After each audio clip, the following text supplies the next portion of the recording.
Boots, unified champion at the welterweight division, successfully made his debut at 154, taking out Lima in the first round. This was obviously a stepping stone for Boots, get his name relevant, get the hype going. And that's what he did. I mean, on the mic, he basically called out everybody. But he had one name in particular that he called out, and that was Vergil Ortiz Jr. Whenever they talked about Boots, they say, oh, like, when are they going to take the training wheels off of him? I mean, he's got 35 fights. I really do think, like, he is the next best thing. I mean, you watch him fight, and he can do it all. He's a switch hitter.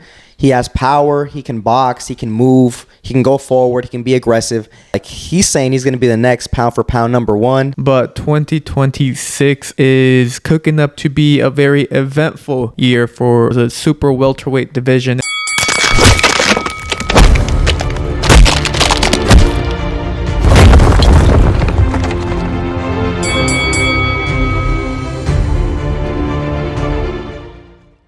Welcome back to another episode of the Last Round Podcast, where we cover everything from traditional boxing to influencer boxing and everything in between. Today's episode, we'll be going over Boots Ennis' successful debut at 154 with the first round knockout, as well as the cancelled and postponed fight between Sebastian Fundora and one-time Thurman, and giving our thoughts on the Dave Allen versus Makhmudov heavyweight clash this past weekend. But before we get into the episode, make sure to like and subscribe and follow us on all forms of social media. Lastly, we're trying to build up a community on Discord, and you guys joining would be greatly appreciated. And now, diving into the episode, Boots, unified champion at the welterweight division, successfully made his debut at 154, taking out Lima in the first round. He literally pulled an Alex Pereira on Lima and absolutely obliterated him in what many people are calling a mismatch. But regardless, still a successful debut at a new division for Boots. Thoughts about the fight? I mean, it's as picture perfect as you could have wanted it for Boots. You know, we were talking about it last episode. He had so much pressure going into this fight, especially from Eddie Hearn. I mean, his promoter was talking about Boots, like he's saying he's going to be the next pound-for-pound number one. Everyone agreed in the boxing community that at 147, Boots was the best guy, but he didn't go undisputed. You know, he took the risk going up to 154, and he fought this tough fighter, Lima, who only had one loss, relatively unknown though. And he got him out in the first round. And honestly, this is what I wanted to see. I mean, I think when a fighter is so much levels above his opponent, I think he should push the pace and just let his hands go. And that's what Boots did. You know, he went in there, gave Lima no respect, started letting his hands go, and then got him out of there in less than 3 minutes. So it's really the best outcome Boots could have asked for. Yeah, I was expecting this, you know, if he wouldn't have gotten a result like he did on Saturday, then I think I would have been a lot more critical. But as of right now, I mean, like, this is what we wanted, this is what I wanted, and this is what Boots needed. You know, the whole boxing world wants him to fight an actual worthy opponent, right? And, you know, right away, it wasn't just Eddie Hearn, but it was also Jaron also on the mic saying that he wants everybody. He wants all the smoke. He's on a tour. Well, let's see it because you know, I was impressed, I guess. You know, he did what he needed to do, but, like, on to the next, man. Because, yeah, we want to see you up against Vergil Ortiz. We want to see you up against Murtazaliev, Fundora. I mean, there's so much worthy opponents that I think that could possibly beat him, or if not, give him a big challenge. Absolutely. That's the question right now. You know, this was obviously a stepping stone for Boots. It was just to introduce him to 154, get his name relevant, get the hype going. And that's what he did. I mean, on the mic, he basically called out everybody. But he had one name in particular that he called out, and that was Vergil Ortiz Jr. Now, you know, Vergil does unfortunately have a fight scheduled coming up. He's going up against Erickson Lubin, Hammer Time, that's going to be a tough fight. I do think Virgil's going to be victorious, but so we still have to wait on that, you know. So Boots might not be getting that fight next, unless he wants to, you know, sit on the sidelines of 154. But honestly, I think he should, you know, push the pace. I mean, he did what he needed to do, but, like, on to the next, man. Because Welcome back to another episode of the Last Round Podcast, where we cover everything from traditional boxing to influencer boxing and everything in between. Today's episode, we'll be going over Boots' unified champion at the welterweight division, successfully made his debut at 154, taking out Lima in the first round. But go for somebody else at 154. You know, there's plenty of fighters, plenty of contenders. It seems that, you know, he's actually calling out the big names, which is what we want to see. So hopefully Eddie Hearn can, you know, work his magic and get him a big fight. Yeah, I mean, now that this fight guaranteed this fight was essentially for the vacant WBA interim. So now Boots is the official interim champion for the WBA, which means on paper he should be next in line to take on the champion, who is Abbas Baraou, a German fighter. So hey, maybe if he can't get the Vergil Ortiz right away, which he probably won't, take on the champion, man. I mean, this is quite clearly the plan for Boots and his team to get him a fast track towards the world championship belt at 154 at this new division, and to start calling the shots. I mean, you got big names in that division. Of course, this fight was the stepping stone, like Asa said, to get the hype going around him. And I mean, social media exploded after this past weekend with the performance that Boots gave. I saw a lot of people coming out saying like, "Oh, he's the number one. He's the real deal. He's showing why. You know, he's a legit elite fighter, even at this new division." So I saw a lot of people also critiquing Boots. You know, calling Lima a tomato can. You know, not a worthy opponent, quote unquote mismatch, this and that. And I mean, we had said it last week. We were giving our predictions, and I mean, we weren't too knowledgeable on Lima, but we were saying it's Boots. I mean, he should on paper be levels above, and this fight shouldn't go past 4 rounds. And you know, he did it in 1, so it was a good performance by Boots. Yeah, and I think this is Boots is in such a difficult place right now because skill-wise, I mean, you watch him fight, and he can do it all. He's a switch hitter. He has power. He can box. He can move. He can go forward. He can be aggressive. He basically has it all in his arsenal. The thing is, though, boxing fans want to see him against big-name fighters, and he doesn't really have a career-defining opponent or victory in his resume. So that's why a lot of people, I mean, you know, they're sold on Boots. Listen, I'm sold on Boots. I think he can definitely be top 10 pound for pound. I think he could definitely be top 5 pound for pound, maybe even top 1. I might agree with Eddie Hearn. The thing is, he has to actually get a better resume. I think he has a decent resume so far. I mean, at 147, it wasn't the most stacked division. He fought some tough opponents there. He showed his skills. He showed his level. But we want to see a career-defining fight from him. He needs to show us. And the fans are asking for it. You know, he went on The Ring. You know, The Ring has with Max Kellerman. They have this round table where they talk, a podcast. And Max Kellerman straight up asked him. He's like, "Yo, the fans are saying that your resume isn't really the best." And, you know, Boots just brushed it off. He said, "You know, just give me some time. I'll get all the opponents at 154. So that's what we're hoping for. Give us big fights at 154. There's plenty of them there.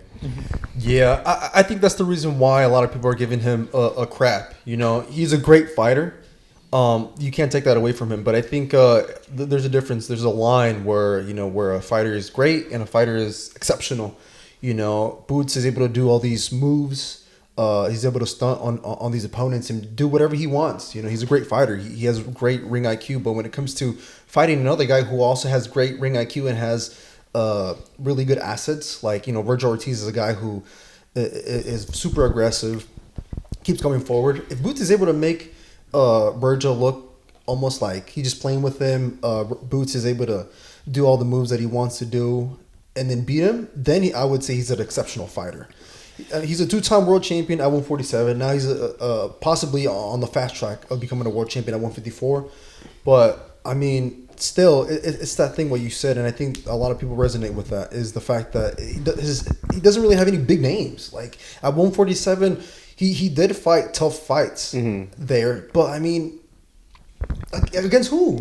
Yeah, they're not career-defining, man. Like, he fought Villa, right? Villa's listen, that guy is tough as nails. You know, he hits hard. He goes forward. He beat, I believe, Rashidi Ellis, right? That guy he's a top guy, right? But he doesn't have the big name. He doesn't have the marketing behind him. It wasn't like a spectacle. And that's what Boots is missing. You know, he's fought some tough guys at 147. And that's why I'm sold on him. I really do think like he is the next best thing. But he just has to show the boxing fans, you know, there needs to be a different level of like of opponents that he actually has to fight in order for the boxing fans and the boxing community to be like, okay, yes, this guy is gonna be the face of boxing. Mm-hmm. Yeah, I mean, look, at 147, he fought Karine, and also Stanionis as well. I mean, the Stanionis fight was a brutal beatdown, a one-sided beatdown. That was to become unified champion. That's when I was personally, actually no, I was sold when he fought Villa, but the Karen fight, the rematch was a bit tougher, even though he still won it. I mean, he's had good fights at 147, but I do agree he doesn't have any defining wins as of right now, and that's always the main critique. They always, whenever they talked about Boots, they say, oh, like, when are they going to take the training wheels off of him? I mean, he's got 35 fights. He's only 28, okay? He's not, like, old. Like, he's still in his prime. So he's still got a lot of time to get these career-defining wins in his resume. But you're at a high level. I mean, they regard you highly at this point of your career, and you're in your prime. So we definitely do need to see something exciting, especially now that he's in, the best division in boxing, the 154 division. You got big names, and he can chase greatness there. And of course, there's always been the showdown between him and Vergil Ortiz, which will get done, because I know for a fact Vergil won't duck down from it. I mean, he's been fighting these big names back to back at that new division. But I mean, you also got Bakhmudov Murtazaliev, who he's coming off Tim Tszyu win since last year, and no one wants to fight him. Take him on too. I want to talk about that too, because Bakhmudov went on X, and I think he I don't remember exactly what he said, but it was like an implied call out for Boots Ennis, because Boots actually did. He mentioned him. It was the funniest thing in the post fight interview. He's like Boots, who was like, "Who am I missing?" to like his team, and then I think they said Bakhmudov, and he said Baccarat, or he like he completely fucked up his name, and I think that just kind of shows you where Murtazaliev is. He's literally a world champion at 154, one of the most dangerous guys there, and yet people don't know anything about him, which is what I'm thinking right now is, listen, Murtazaliev is a very dangerous fighter, but he doesn't have the biggest name, So I'm thinking, what happens if that fight gets made? Bakhmudov versus Boots Ennis. Boots Ennis beats him, gets a world title. I can already see the comments and in the boxing community. All the critics are going to come out and be like, yeah, but who did you beat though? I mean, who is Bakhmudov Murtazaliev? This guy's unknown, not knowing the fact that Bakhmudov is literally he's probably the most avoided fighter at 154. So I think Boots definitely is in such a difficult position right now. I mean, he's got to balance like dangerous opponents. He's got to balance like popularity, making the fans all happy. It's not a very easy position for him. I think obviously the most ideal opponent would be Vergil Ortiz. Thing is, though, he has an opponent right now. So I'm interested to see what Eddie Hearn has cooking up for him. Yeah, just by the way things went, I mean, he got the interim title for the WBA, so I'm pretty sure they might be setting their eyes on that opponent, that German dude. But in regards to that comment, I don't see Boots wanting to fight Bakhmudov anytime soon. And if he does fight Bakhmudov and he does, pull off the victory against him, he's gonna come out with like a few broken ribs, maybe, a couple of bruises. It's gonna be a war. I mean, you said it yourself. There's a reason why he hasn't fought since that brutal ass whipping that he gave to the Aussie dude, Tim Tszyu. So, and if I'm not mistaken, there's like the first 2 contenders or 3 contenders for that belt, for Bakhmudov's belt. There's no one there. Yeah. No one wants to sign up. Like Erickson Lubin was in talks to him fighting him, and then he quickly switched over with a different opponent. Yeah. So, and here's another thing that I want to bring up when in regards to the 154-pound division. There's a lot of great fighters, right? But unfortunately, I guess for us fight fans, they all are on different promotional networks or TV, broadcasting networks. There's we have to think about the business side of boxing. Like now we have to not only do we have to see these fighters come at the table and agree to fight each other. But we also have to get their managers in the promotional, and then now the TV. Like, where is they going to be streamed on? Like, it's almost like another hill that we fight fans have to wait and see how it goes. Yeah, it's a layer of complexity. I mean, Eddie Hearn and Oscar De La Hoya, they're not friends. They're always chirping each other. They're always talking shit to each other. And then, I mean, Eddie Hearn has Boots. Oscar De La Hoya has Vergil Ortiz. So that just adds, not only the fighters' egos are at play, the promoters' egos are at play. They want to get the best deal for their fighter, and that just adds so much complexity. And it makes it more difficult for us fans to actually see the fights that we want to see. And that's why I am the biggest fan of Turki Al-Sheikh. Please come make a bid for Vergil Ortiz versus Boots Ennis, and both sides will be happy. Yeah, because also you have to take into consideration is the fact that it's like, where's the fight going to be? How big is the ring going to be? And then it's always the money aspect is always the number one thing that is always a hurdle. Which fighter is going to get most of the purse? Is it going to be 60-40, 70-30? Oh, no, it should be 70-30 because who have you fought? Like, yeah, who's going to be the A side? Who's going to be the first to walk to the ring or the second to walk to the ring? All this little stuff like that, it always trips up negotiations. So, I mean, it's going to be difficult. I think the one thing, though, I think Eddie Hearn definitely is one of the best, promoters, managers for fighters. I think DAZN really does, or Matchroom does a really great job promoting their fighters. And Eddie Hearn has a really tight relationship with Turki Al-Sheikh. So, just give him a call. Be like, yo, Boots Ennis, he's the future. Well, that's why it's important to get a belt, because look at Zander when he got his belt, and then him and Vergil started going back and forth. Zander was all like, "Hey, come to Puerto Rico, and then we can fight here, this and that. I'm the champ. Talk to me when you get a belt." Same with Boots. I mean, look, he's now the interim WBA. I'm telling you right now, they're gonna try to go for the champion, for Baraou, and in order to get that belt, so he can have some type of leverage over not just Vergil, but any of the other top contenders at the 154. And that's really all you need, leverage, as to why you are the A side and why you deserve, all these conditions to your favor. So I mean, look, Boots he's compared to like Zander Zayas, I mean, a completely different level. And he's well known across the boxing world and community. So he's got a fan base to him, even though I did see that during fight week, the arena wasn't, selling well for his debut at 154. So it's a bit shaky whether he has a very strong fan base, or maybe they just weren't really too keen on watching him fight someone like Lima, who is, like we've already said, relatively unknown. Where was this fight? Where did it take place? Philly. There's a reason why even his own people didn't want to go see. They didn't want to pay to see him fight Lima. Mm-hmm. No one knows who Lima is. Everyone wants Boots to fight a worthy opponent. So up until he does that, then I don't think he's going to continue to sell out those arenas in his hometown. But Lima's a top 10 rated fighter. That is true. But so just because you don't know him doesn't mean that he's not good. That's the argument I'm seeing online right now. I mean, there's a reason why his own people didn't want to go. I mean, I saw the report saying that there was only... I don't even think he sold out the arena. There was... I saw a few... something online saying that it wasn't going to get filled up.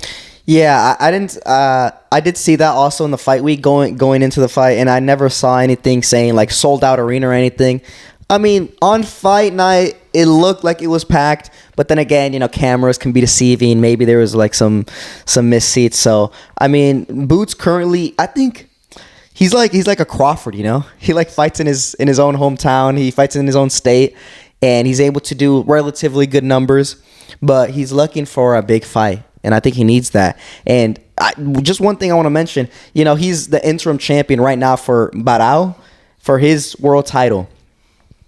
You know whose world title that was? That was Terence Crawford's world title. Imagine that. Imagine if Crawford actually would have stayed at 154. Boots went up, and he just won the interim title for Terence Crawford's world championship. That would be amazing. Instead Crawford is riding off into the sunset with hundreds of millions of dollars on top of the world, and Boots is fighting for his life, for his career. So I mean, it's crazy, you know. I mean, I would have definitely loved to see that fight. I know a lot of people on social media are talking about it. You know, Ray Jackson, very, I don't know, I want to say the troll, maybe like a troll figure in the boxing community. Just put on X that Boots Ennis would beat up, or he would beat Terence Crawford. So I mean, there's a lot of talk about between that fight. Ray Jackson's he's been it's because he was a big fish fan for Earl Spence until that one day in July or in June. I don't remember what it was 2 years ago. But no, I mean, well, now speaking of the 154, you know, we also had a Sebastian Fundora, which I consider to be the number one fighter in the division. Was set to fight one time Thurman later this month. You know, even look, October is a very bad month for boxing. I mean, there's really nothing going on. So I was looking forward to Fundora against Thurman for the end of the to end off October. But I mean, this past weekend it came out that Fundora suffered a hand injury, postponing the fight.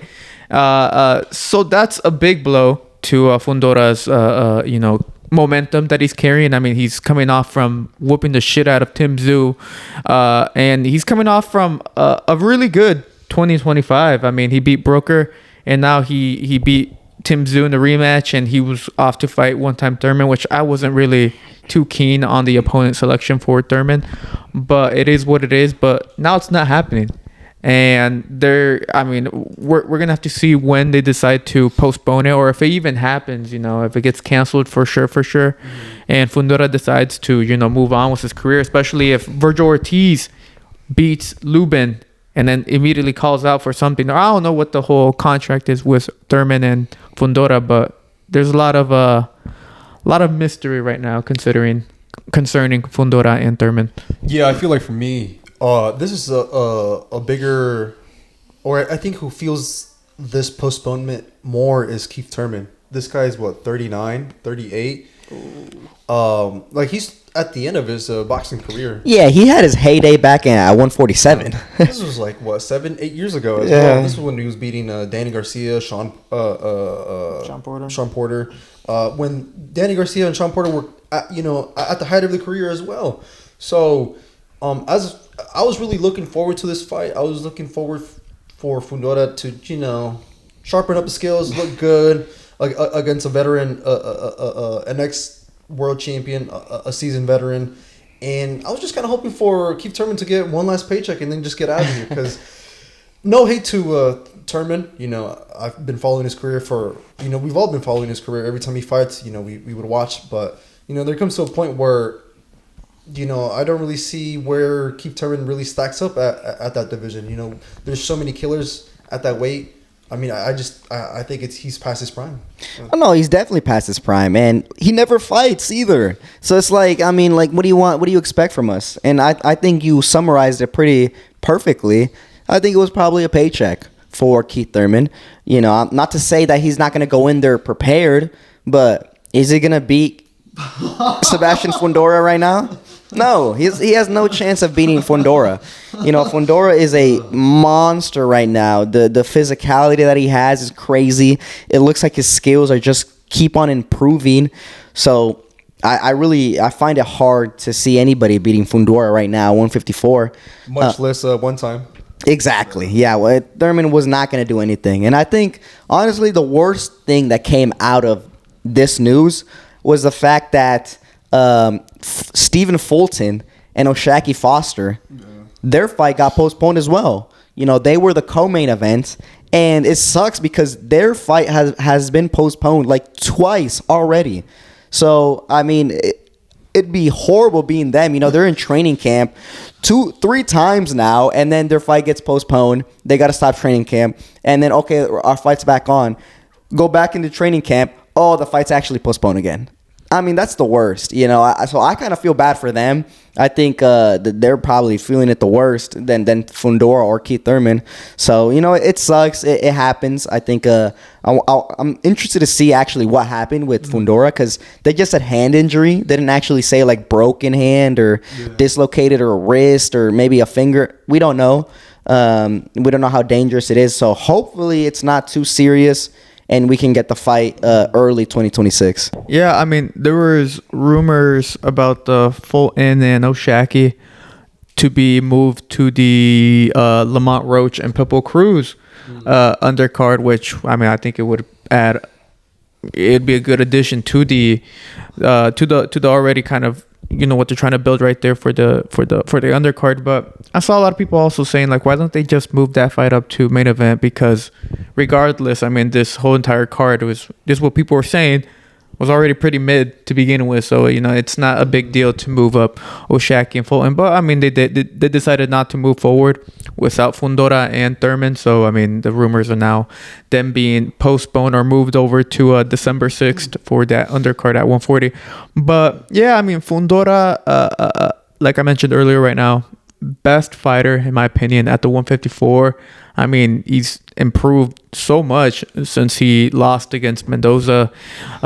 This entire year, I've seen so much improvement from him, especially that broker fight. I mean, when I was watching that, I was all like, damn, man, he's finally using his physical attributes to his favor instead of trying to engage and fight in the pocket, which, you know, it's fine because he does it well. But, I mean, you're tall. You can use your length if you want to. But, yeah, it's a damn shame because Fundora is, you know, he's active. This was going to be his fight number 3 for 2025. And, of course, this, you know, I wanted to see, you know, him against Vergil.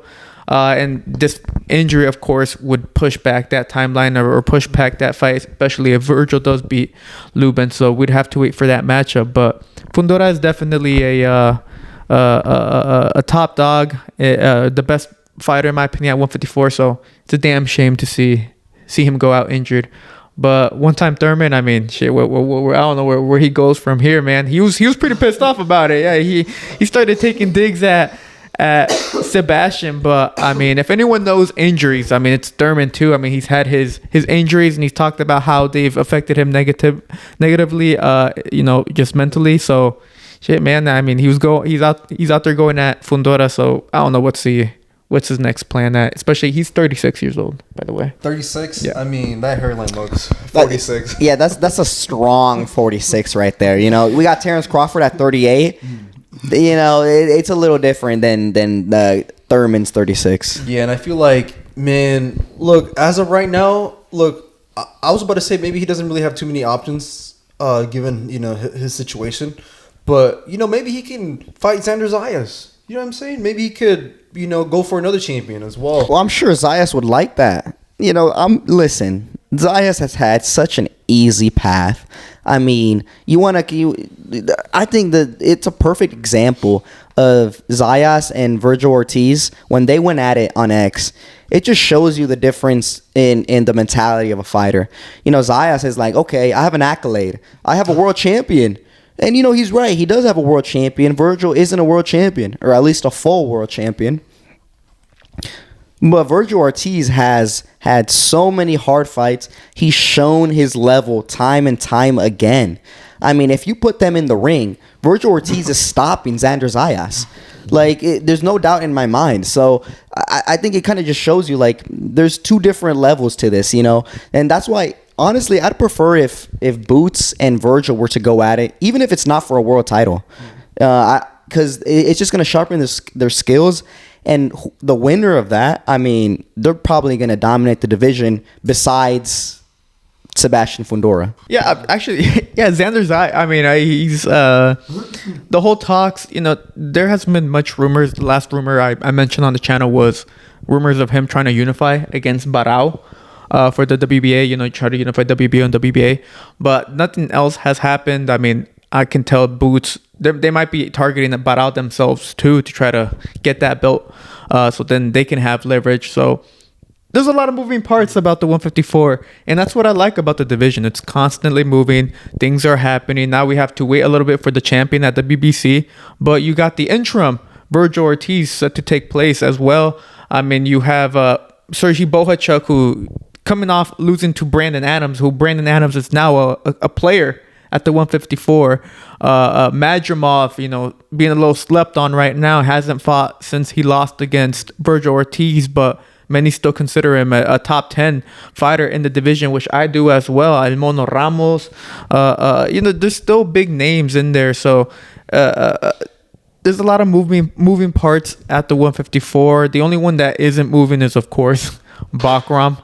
But I mean, hey man, anything can happen in this division, and I'm just hoping to see either unifications or champions actually taking on opponents and trying to see, I'm trying to see the levels of these, so-called champions. Yeah, I guess in regards to Zayas, I'm interested to see what they're going to do with his career, because every champion is going to beat him. Even this the German dude who just won the WBH belt, he'll beat him too. Like in his last fight, I mean, he just went toe to toe and just took that belt. Or I think at that time it was a interim. Yeah. From status. Ioannis Zayas, I believe it was. Zayas, yes. And he put a beating. Or he showed that he has heart, he has strength, and he's willing to fight and stand there. So in regards to Zayas, like every champion beats him. I would say there's quite a bit of names that are just ranked within the top 10 that would also beat him. So Zayas is the weakest champion, but he seems to be one of the loudest people in that division. So I'm interested to see, where he goes from here, and I guess how the whole landscape moves on or continues. Yeah, it's that Puerto Rican route right there, bro. No, but honestly, I think, listen, my ideal fight for 154 would be Boots Ennis versus Bakram, and it'd be Vergil versus Sebastian Fundora. I think that and then the winners would fight each other. I think that would be the best course of action. I don't think it's very likely. But that's what I would like to see. That would be, as a fan, I think I'd enjoy those fights the most, because I mean, they're gonna be action packed, man. I want Bakram to finally get a fight, man. I feel so bad for him. I be seeing his tweets on X, and he gets like 10,000 views. I'm like, bro, give this man the love that he deserves. This guy's a great fighter. Give him the support, the fan love, and I think he just keeps on getting slept on. So I want to include him in my 154 matchmaking. Mm-hmm. Yeah, I guess for me, I just want the top elite competition at that weight class to fight each other, whether they have a belt or whether they don't have a belt. I just want I want all of them. I want Fundora to fight Bakram, Boots, Ortiz, maybe even Zayas. But I want to see all of them fight each other, and then see who kind of comes out victorious. See who beat who and who mostly beat everybody in that division, so we can kind of give him that status of, oh yeah, that guy is the top dude at that weight class. Mm-hmm. Yeah, there's a lot of moving parts at 154, big potential matchups at that division too. So hopefully, we still got a couple more fights at the 154 that still need to happen before the end of the year. But 2026 is cooking up to be a very eventful year for the super welterweight division, and it's one that I'm always going to keep my eyes on, because the best division in boxing thus far. But moving on to the heavyweights, the big boys, we had Dave Allen take on how do you pronounce his last name? Makhmudov. Yeah. I'm gonna say that, Makhmudov. In a good fight. It was an entertaining fight.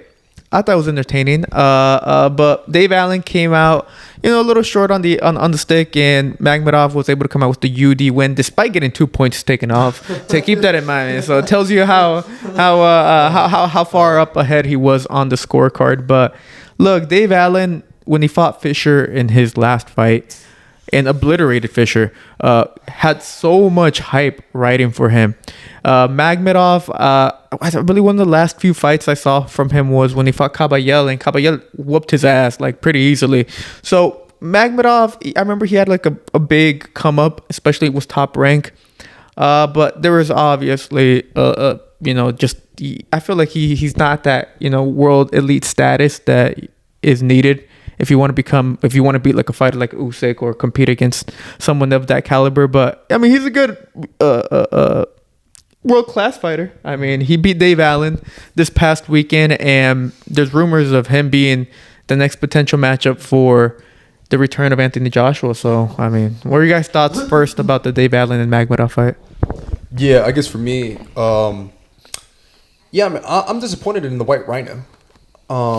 This guy, is coming off the biggest high of his career, getting that rematch with Fisher, and then just obliterating him, knocking him out, stopping him. I mean, Fisher was possibly on the come up of maybe being a serious contender within the heavyweight landscape.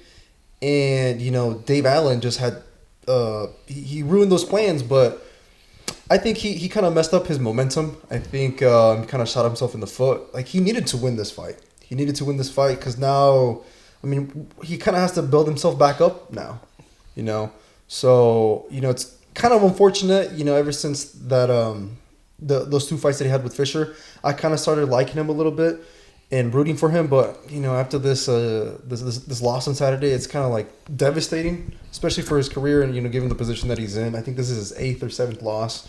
So, yeah. Yeah, I mean, it was disappointing, man. Listen, these contenders in the heavyweight division, I'm not sold on them, man. I think they're like Makhmudov. Okay, he won the fight. He showed some improvement, actually. He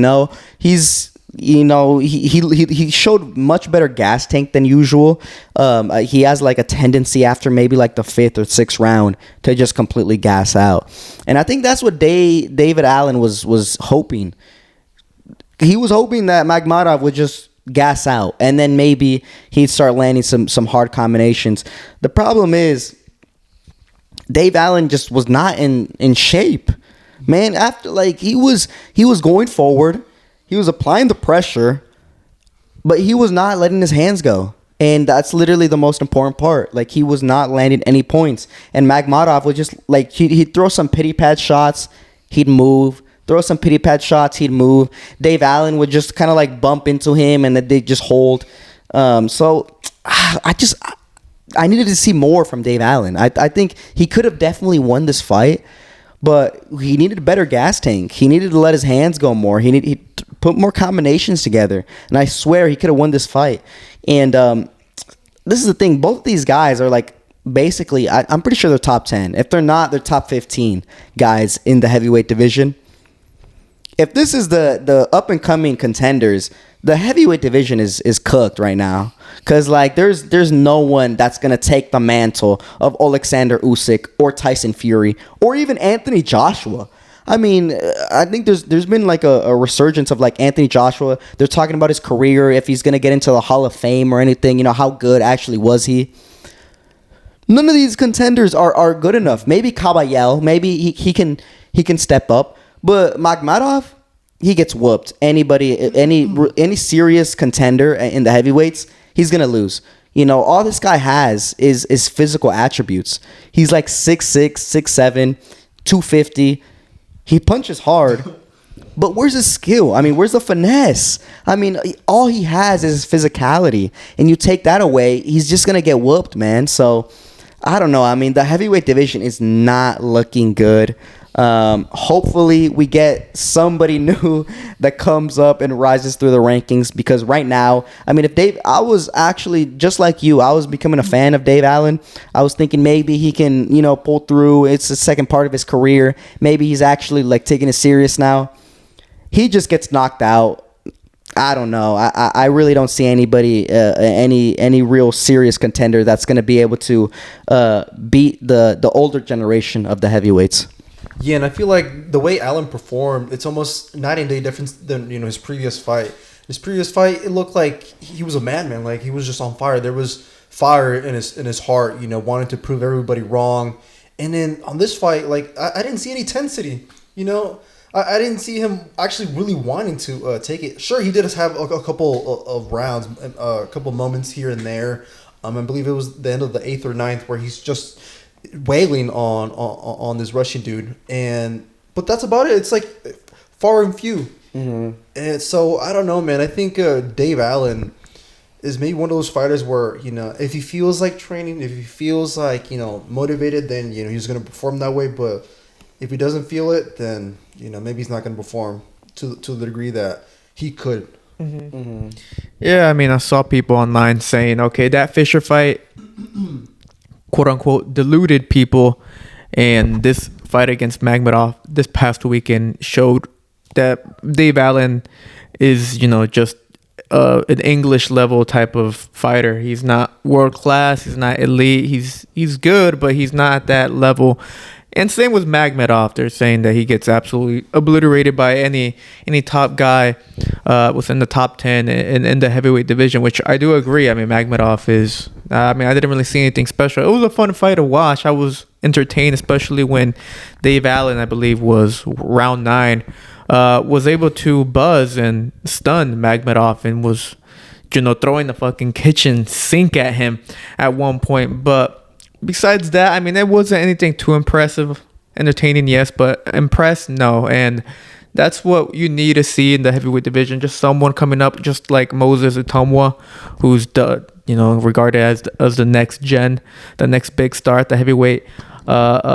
But yeah, I mean, it was a fun fight. The heavyweight division right now is kind of a little stale, little static. There's nothing really going on. The only other big news that happened was just the IBF eliminator between Frank Sanchez and Daniel Dubois. And you know what I found interesting though? Dan Rafael on X posted a note that he got, or a letter or something that he retrieved, saying how Moses Itomwa, Richard Torres, and someone else rejected and refused a fight against Frank Sanchez before Daniel Dubois came in and accepted the eliminator. So I thought that was pretty interesting that 3 other fighters before Dubois had rejected a fight against Sanchez, and for whatever reason it was, I mean, I'm not sure, but it goes to show. I mean, it doesn't really go to show much. I'm just confused as to why that even happened. Yeah, because, I mean, Frank Sanchez, I mean, we've heard about him for a while, but he's old now. And he has never had, like, a really career-defining win. He's always kind of in the talks. His clips always go viral because he sparred Canelo one time. And that clip always goes viral, right? And I think that's how a lot of people know him.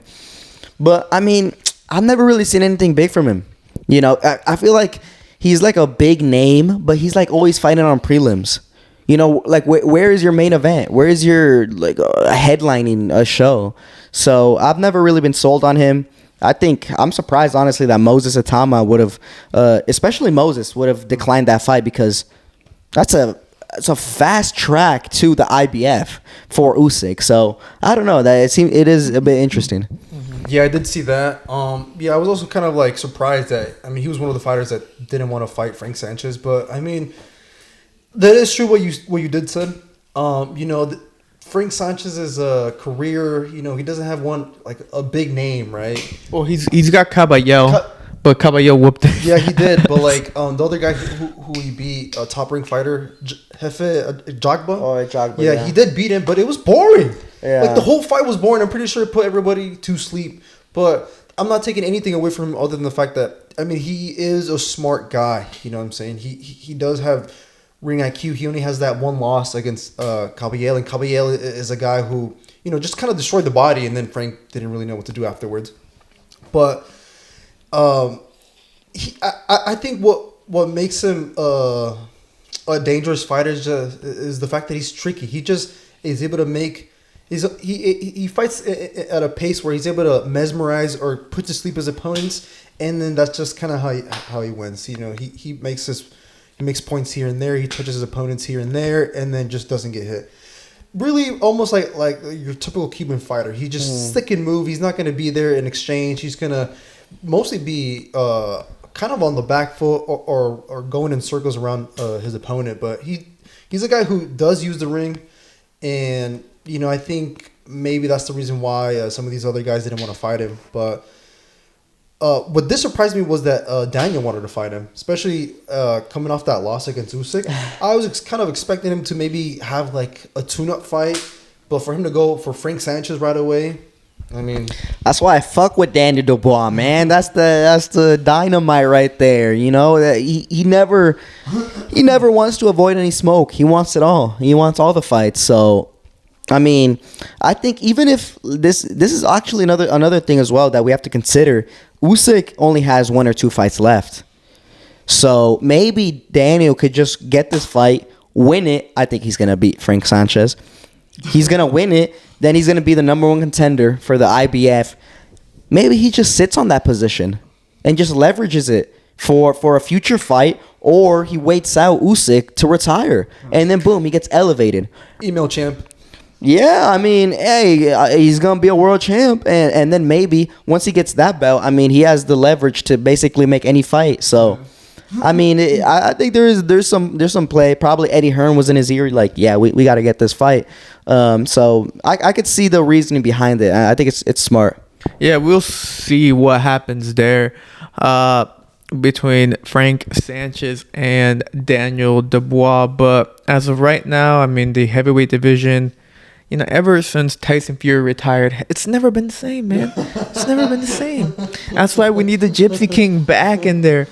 But no, and on a serious note, yeah, the heavyweight division is definitely not living up to these standards that it could be. But I mean, then again, there's no big top new gen fighter coming up besides Moses Itamwa. But I think we covered everything that we wanted to cover for today's episode. Let us know down below your thoughts about the new IBF eliminator between Frank Sanchez, Daniel Dubois.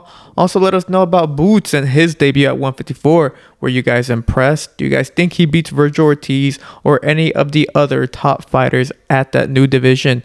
Let us know your thoughts and opinions in the comment section below. Also, don't forget to like, subscribe, and follow us on all forms of social media. We are on X, Instagram, and TikTok. Lastly, we're trying to build up a community on Discord, and you guys joining would be greatly appreciated. Now, this was Pablo, and I'm with Rudo and Asa, and this was the Last Round Podcast. Thank you for watching.